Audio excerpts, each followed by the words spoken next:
So let's look at one race, Pennsylvania. I noticed 538, there are a couple of big aggregate polling groups. 538 has the margin at 4.9, but that's 2 days ago. The recent one from Real Clear Politics has this tightening. Now, it's interesting when you delve into this. I mean, there's one particular poll that's landed since that has tightened this race. So that's the sort of caution, I suppose. But it's 2.9%. It is a lot closer than it was, but going to that methodology, if we're back towards polls we can relatively trust, this is just within the margin of error, but the whole margin has to be applied to Donald Trump for him to win this. I mean, that's not much margin for Donald Trump. Again, assuming we can trust the polls more this time. Yeah, we know it was close last time, 77,000 votes spread across 3 states. And we know that Pennsylvania is going to be close because it's got that mix of suburbs and it's got that mix of deeply rural areas, the kind of areas that are going to lose if Donald Trump doesn't regain the presidency, that are concerned about Joe Biden's policies on fracking and concerned about who's going to be standing up for them. So we know it's going to be close. You've then got the suburbs that turned out overwhelmingly for the Democrats pretty recently in some of those local council elections in quite a surprisingly strong result. That is going to be a very close state. We're not going to know the result there for some time. The other stat that's interesting when you look at presidential elections too is the popularity of the incumbent coming into the race. Generally, it tracks pretty closely with the final election result. So Donald Trump's popularity coming into his polling coming into this, personal job approval around 42%. You would expect, based on track record from US presidential elections, that means his result will be somewhere around 45%. And that sort of correlates with a couple of the other polls we're seeing. So that's another one to keep an eye on.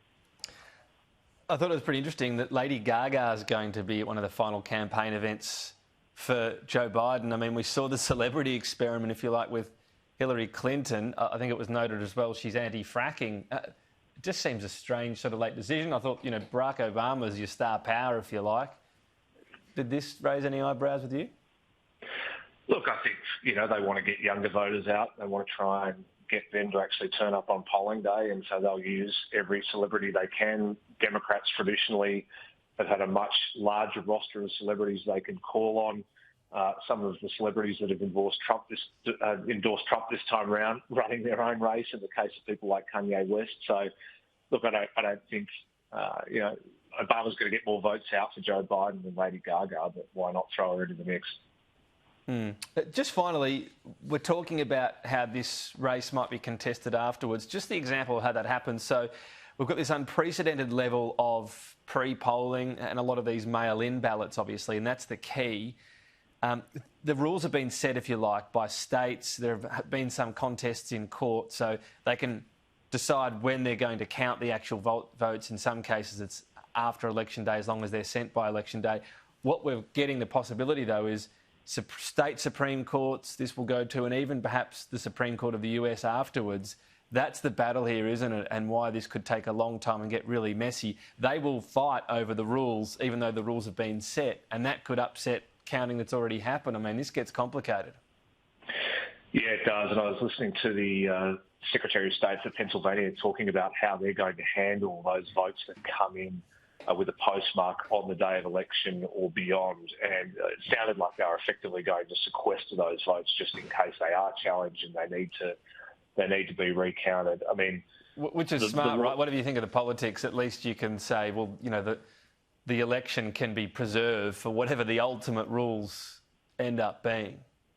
Absolutely. And look, lawyers have been weaponized in US elections for a long time. They will be weaponized in this election. They'll have teams ready to go. Both campaigns will have teams ready to go, already based in some of the states where they're expecting there will be legal fights, or where there have already been legal fights. And there's been a couple that have made it all the way to the Supreme Court the last couple of weeks.